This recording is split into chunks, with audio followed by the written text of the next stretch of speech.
If you've spent any time at all in the D&D corner of the internet, you've likely come across two kinds of advice in how to start world building for your game. The first suggests starting small. Your first plan should be a settlement that has just a problem or two. A tiny town with some monsters nearby. Don't stress about the big stuff.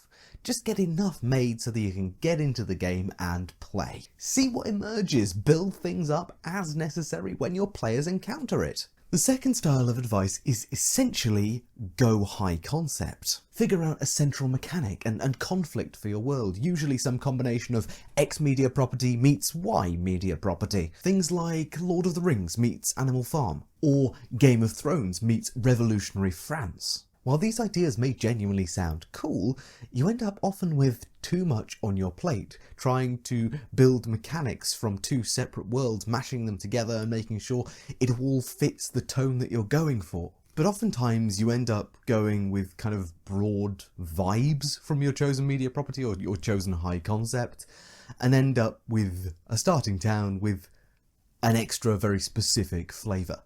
All of this advice ends up usually in the same place, a town or a planet of hats. If you don't know what this delightful little expression is, let me clarify. It refers to a world-building trope that often happens where a space, a world, a culture is built in essentially a monoculture with one quirky little thing that makes them a bit unique. It does make for an immediately defined, characterful place to have the entire town sporting powdered wigs. And that memorability can be interesting and useful. But this technique of a planet or a town of hats works best when you know that culture, that place, is going to have limited screen time and importance. Specifically, when designing for Dungeons & Dragons and other TTRPGs, we can't necessarily expect to be able to direct the player's attention and make them only spend 30 minutes exploring Wigton instead of spending 30 hours on a quest to invent a new kind of wig glue that doesn't irritate the scalp. You just might not have the depth or indeed the interest as a game master to explain away or extrapolate or make this monoculture more interesting enough to spend many hours with. This problem is just as difficult on a broader scale too. If you create a world where every nation has a guardian dragon that fights each other in a multi-generational battle, essentially as a form of proxy warfare, you might end up with a really cool world. But it's very difficult to create a culture that doesn't revolve around helping and venerating their guardian dragon to prepare them for the next bout, except for cultures that might try and get along in an anti-dragon sense. Suddenly, your cool D&D setting is Dragon Battle World, which, again, this might be a cool concept, but it severely limits the stories you can tell. Now, some of you may not see this as a problem. If you build a world with a specific conflict already baked in, with the intention of having a story happen around that conflict, for that world and the story therein to be finished and done and completed by your players, great. This works absolutely fine. Assuming you've got player buy-in.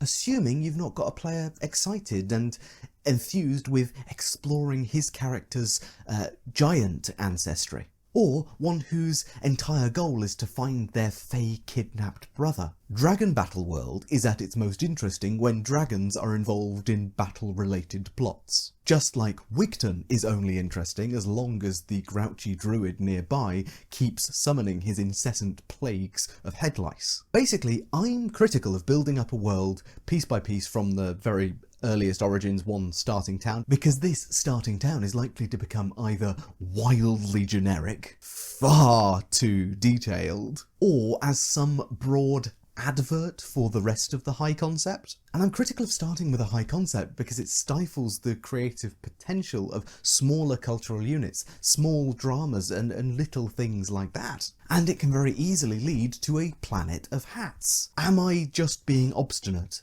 then? Critical for the sake of criticism, because those are the two ways that world-building advice in Dungeons & Dragons goes. I don't think so, but that is for you to judge. I want to propose a better way, a way that doesn't require the Game Master to build everything, or to have a fully fledged out concept, but is robust enough to cope with player agency, which, let's be honest, is the entire point of playing a tabletop RPG. Don't start with a broad concept of the kind of world you'd like to make, or a tiny little village. Start with rules. I'm going to use my own multi-year, multi-campaign world as an example here, so spoilers if you are a player in one of my games, please.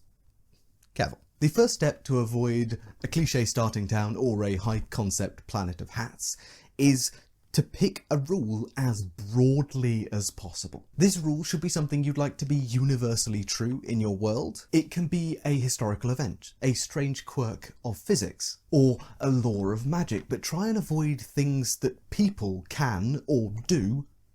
This also should not be a high concept, per se.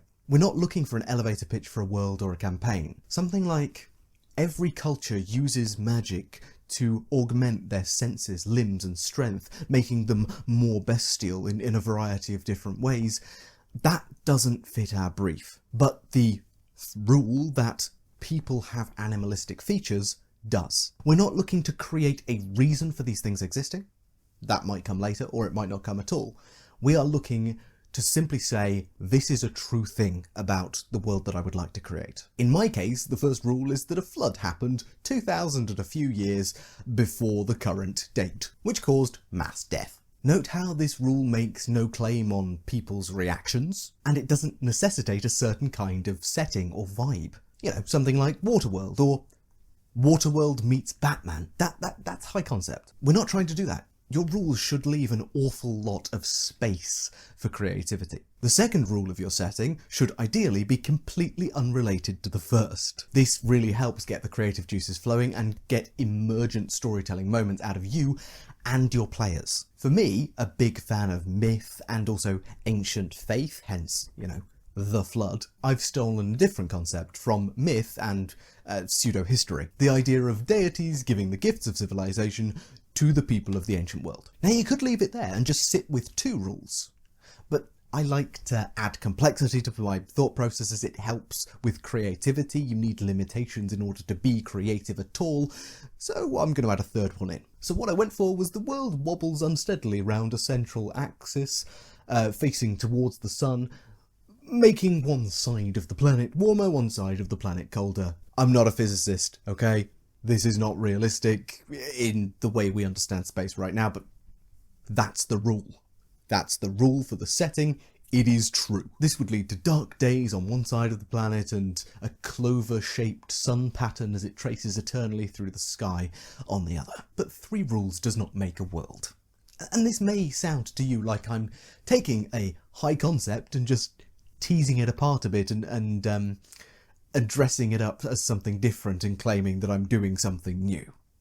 Which, fair, but I feel that by forcing our rules to have absolutely nothing to do with each other, we move away from that high concept style. In a world where what? Where 3 different things are true and they're kind of tangentially related.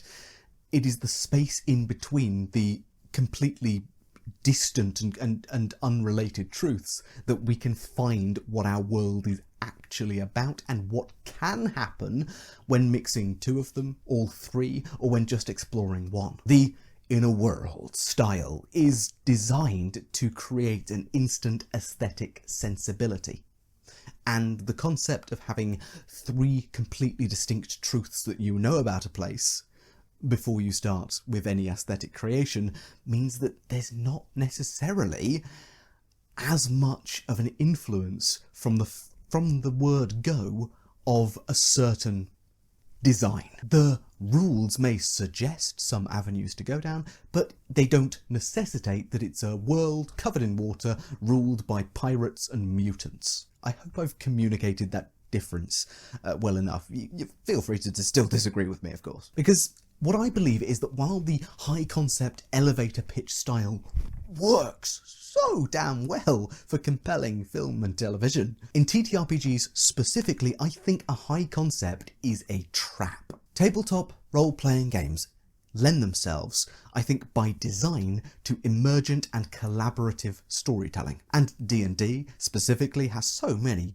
gonzo, bizarre elements from across science fiction and fantasy that any attempt at a unified aesthetic is essentially functionally impossible if you are using the entire world's mechanics. It can get awkward and restrictive because the aesthetic of the pirates rule the seas and there's no land anymore, that's just gonna jar with some of the material realities of things that exist in Dungeons and Dragons. It feels like the players are exploring your world, not the world. And the exact same aesthetic problem, by the way, is also present if you start in Wigton. Starting somewhere like that with a clear aesthetic sensibility means that your players are primed to expect that sort of level of silliness and whimsy from the rest of your world, meaning that already you've established an aesthetic sense by having such a crazy kind of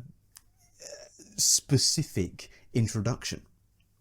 One place is the first thing you build, and your players will take it down that avenue, whether they pick the bits of that place that you like or not. Now, these other two methods will work for some tables, but if you want to lean into the communal storytelling and world building that makes TTRPGs a special form of media, you start with some unrelated rules and then get to speculating and extrapolating. This is the point at which social groups and geography start actually playing a role. Take a population, a geographic feature, or just something that you'd like to include, and then use those rules and restrictions that you've set up to speculate on what that population group, what that geological feature might actually look like with these rules applied. Today, we're just going to take on a mountain. Rule 1 posits a 2,000-year-old great flood. Following the kind of mythic Genesis account of a flood, it might make sense for us to say that the flood waters had left a little bit of land at the peak of this mountain, which might end up as a place of refuge in inclement weather, just even if you don't have an ark. High-altitude mountain-dwelling cultures might have been able to survive fairly efficiently, merely needing to watch out for the bad weather, the landslides, and having to get into fishing. But any under-mountain shenanigans may have been put to bed when the water started filling up deep mining tunnels of dwarves underground. Thus, we have our surviving hardy mountaintop folk quickly encountering dwarfen refugees from the tunnels below, crowding their safe refuge on the top of a range of mountains. Or maybe we see dwarves managing to plug up their tunnels and to keep the water from coming in. After all, another of our rules is that there is a set of deities who advanced and kick-started civilizations by giving gifts of technology, magic, and progress. This flood would likely result in a set of disparate, now disconnected refugee communities entreating these gods for help, for some guidance, and for some new technology to save them from this disaster. Perhaps a pump system, perhaps an ark, or perhaps a method for creating sea walls on mountaintops and flood calming and wave calming defences. It's likely that hope and faith in these helper gods would reach its apex at the worst points of this flooding. Whether we choose to have these Promethean progenitors visit every single surviving community or not might drastically affect how our mountain men and our dwarfs develop. Let's assume that no deity descends to the mountain physically, but that the dwarfs in question have received gifts of technology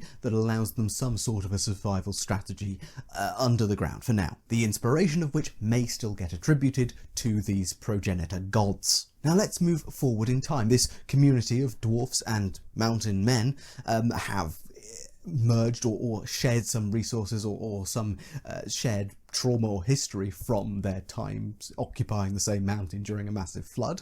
They've both, let's say, survived this ordeal, the dwarfs adapting to high altitude life, and the mountain people learning some technological progress from dwarfs. And the mountain people had benefited from the dwarfs feeding them using their fungi that they grew using these aeroponics technologies that they discovered from the progenitor gods. Two groups who were forced to cooperate to survive need to now reclaim the old flooded halls of the deeper dwarfen mines. Perhaps the use of the very pumps that allowed them to survive in the first place will allow them to reclaim more of their land, these pumps inspired by Promethean deities. Perhaps we see these sea walls that were so necessary in combating the flood now hugging high mountaintops. Perhaps they're developed into a mountaintop fortress. The dwarfs, with their traditionalism and their relatively long cultural memory, seeing as there's probably just been maybe 5 or 10 generations of dwarfs between the flood and today, might remain faithful, stoically faithful, despite the lack of a physical visit by these Promethean gods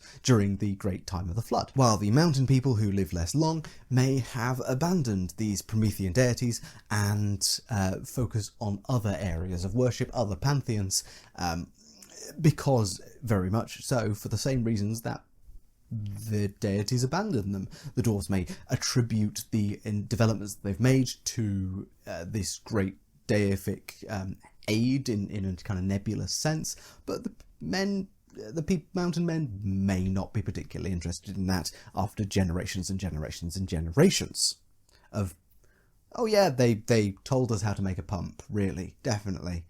There may be other gods at play. It's possible that the dwarven water pumps from 2,000 years ago have been repurposed in modernity to expel gases instead, pump them out of the dwarven mining projects down below. Or that the two civilizations have now a split authority situation. The dwarfs heading back down to the mines and the mountain men fortifying their old sea walls into a mountaintop fortress, maintaining friendly relations with their neighbours underneath and some simple politics between the two, but distanced perhaps by the speed through longevity at which the two civilizations will either forget the past and embrace the future, or retain rooted in the past salvations of just a few generations back. Nonetheless, in times of strife, may be both band together. The dwarfs with a stockpile of water and gases to pump quickly out of the mountain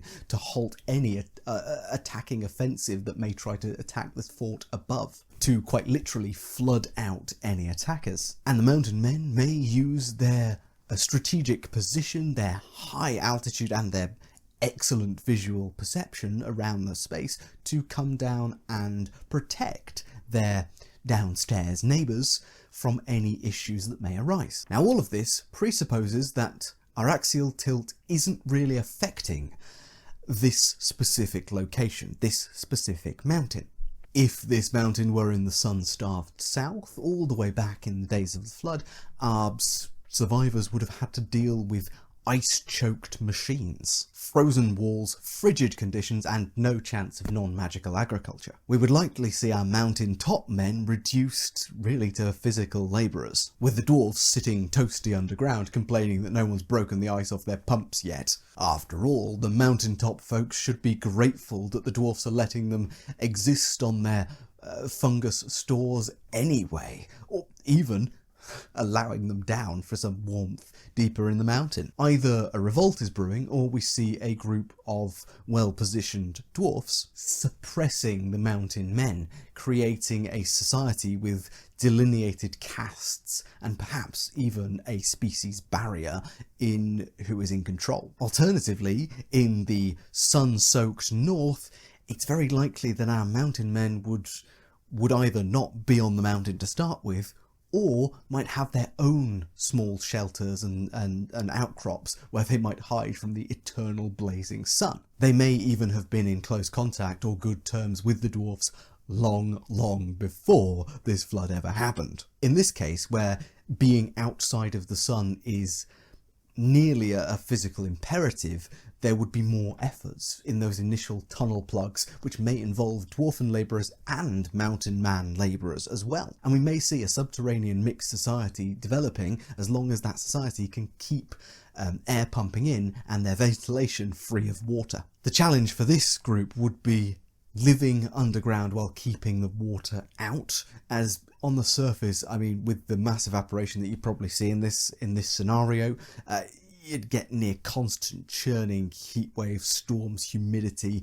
It would be a nasty place, not including the fact that the sun is eternally beating down, due to the third rule that we implemented. It's possible that such a society would start to see the flood as some vengeful eternal deity's work that is seeking to destroy their safety and society, penetrate into their walls underground, constant vigilance about the ingress of water. They may see the stopping water's entry a social, moral and religious duty. especially when you consider that the entry of floodwater into this system would probably taint any of their water stores underground as well. This society may not even have time for Promethean deities, and they might instead master magics like destroy water. And this environment would change the face of any society that may come after them in our speculative 2,000 years of post-flood world. And fundamentally, that's the task. A mundane situation,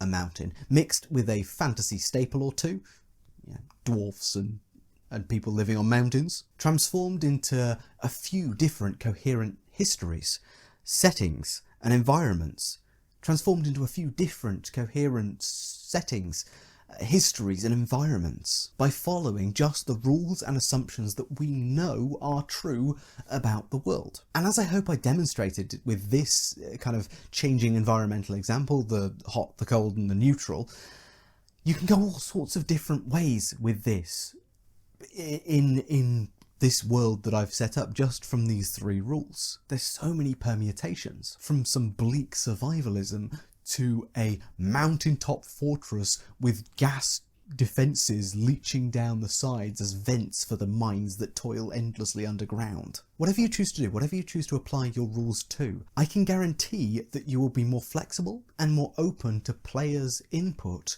if you're all on the same page about the fundamental truths of the world, rather than a broadly defined aesthetic. After all, a setting's aesthetic is not an objective fact. Remember, some people think Fight Club is an exhortation for men to unlock freedom through anarchic rebellion, and not a critique of how traditional masculinity responds in increasingly infantile ways to the threat of irrelevance, or whatever your interpretation might be. The aesthetic of Fight Club could be considered hopeful, grimy, anti-capitalist, or even anti-capitalist, which doesn't inspire confidence in me that any given group is going to be able to put together a functional aesthetic sensibility based upon it. So unlike one of the broad messages of that film or graphic novel, I'd like to actually suggest that rules in this specific case can be really quite useful